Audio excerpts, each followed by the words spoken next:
950 мың жылға дейін жасаған екен. Олар көп жасап, сауап көп жинаған екен. Біздің пайғамбарымыз алейхиссалам хадис айтқан, мен умматымның жасы, орташа жасы 60-70 жасың арасы деген. 65-70 арасында уммат жасы сондай болады деген екен. Одан кейбіреулер ғана асады деген екен 70 біздің жасымыз қысқа. Бірақ бізге Аллах Тағала сондай сауап жинаудың мүмкіндігін беріп қойған Аллах Тағала. Ол Қадір түні. Әр жыл сайын Қадір түнін күтетін болсақ, осы Қадір түнінде осы Рамазан айы күтсек, сауап жинасақ, 13-інде Қадір түні, 10-шы жұма күні сауап алатын болсақ, өте көп сауапқа ие болады екенбіз. Құранда Қадір сүресі бар, астағфируллах. Инна анзалнаху фи лайлатил қадр. Расында Аллах айтып отыр Құранда. Инна анзалнаху фи лайлатил қадр. Расында шын мәнінде біз Құранда осы Қадір түнін түсіріп дейді. Ва ма адрака ма лайлатил қадр. Ей Мұхаммад алейхиссалам, Қадір түнін не екенін сен білесің бе дейді. Қадір түнін не екенін қайдан білдің дейді mesela. Лайлатул қадри хайрун мин альфи шахр. Қадір түні 1000 айдан хайырлы дейді. 1000 айдан артық дейді. 1000 айдан жақсы дейді. Тәнәззәлул мәләикату вар руху фиха биизни раббихим мин кулли амр. Ол Қадір түні Аллах Тағаланың рұқсатымен жер бетіне періштелер түседі дейді. Аллах Тағаланың әмірімен, Аллах Тағаланың рұқсатымен жер бетіне періштелер түседі дейді. Және періштелердің ең ұлығы Жәбірил алейхиссалам түседі дейді. Мына пайғамбарлар уақыт келтіруші Жәбірил алейхиссалам түседі дейді. Вар руху фиха тәнәззәлул мәләикату вар руху фиха биизни раббихим мин кулли амр. Саламун хия хатта матла'ил фajr. Ол бейбітшілік түні, осы Қадір түні, бейбітшілік түні таң рауанданға дейін, таң атқанға дейін жалғасады дейді.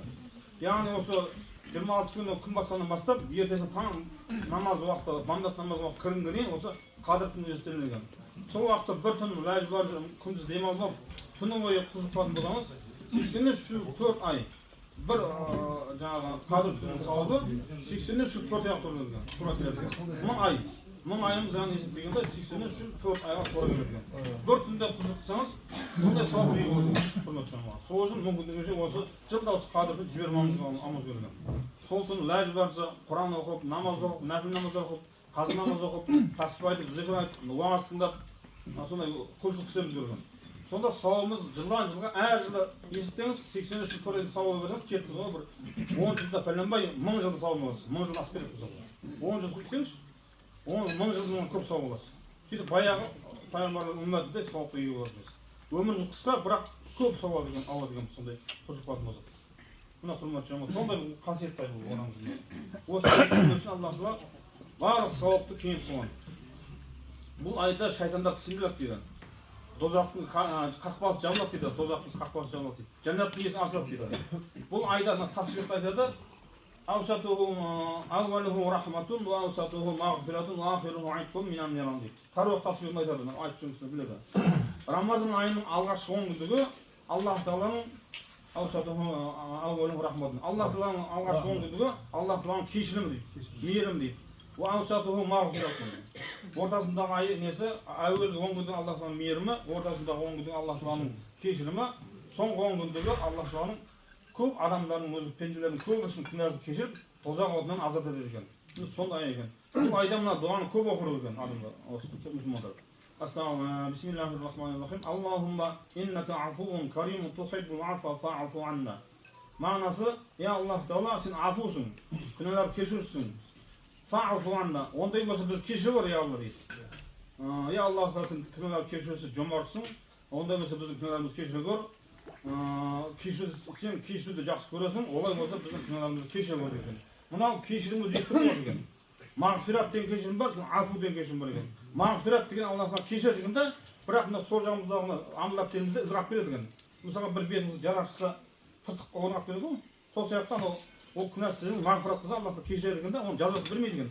Бірақ дәптерде ызғап береді екен, амалап терімізде ызғап береді екен. Афу қылатын болса Аллахқа ешқандай ызғамайды деп күнәні ызғамай қалады екен. Сол үшін осы дұғаны көп оқымыз керек. Аллахумма иннака афуун каримун тухиббул афа фа'фу анна. Осыны жаттап болады. Көп оқымыз керек осы дұғаны. Сосын бұл айда өзімізге мынау жәннат көп сұрауымыз керек. Тарауих тасбихының соңында айтады ғой. Ла илаха иллаллах настағфируллах. Мағынасы Аллах Тағаладан басқа құдай жоқ, таңғы жоқ. Настағфируллах. Я Аллах Тағала бізді кешір көр дейді. Нас'алукал жанната ва наъуду бика миннар. Біз сені жәннат сұраймыз дейді. тозақ отынан сақтау деп саған сыйынамыз дейді. Осыны көп сұрамыз екен. Өзімізге әке-шешемізге бауырларымыз туысқандарымыз көп сұрамыз екен осыны.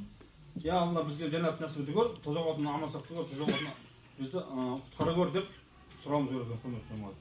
Мына құрметті жамағат осы уағыз. Allah Teala barşamızı kundan Allah razı olsun. Ve ahir da'vana elhamdülillahi rabbil alamin. On saat bilgi bastı. Bugün Peygamberimiz Aleyhisselam sahabenin bir oturan kezinde Peygamberimiz Aleyhisselam soraktı.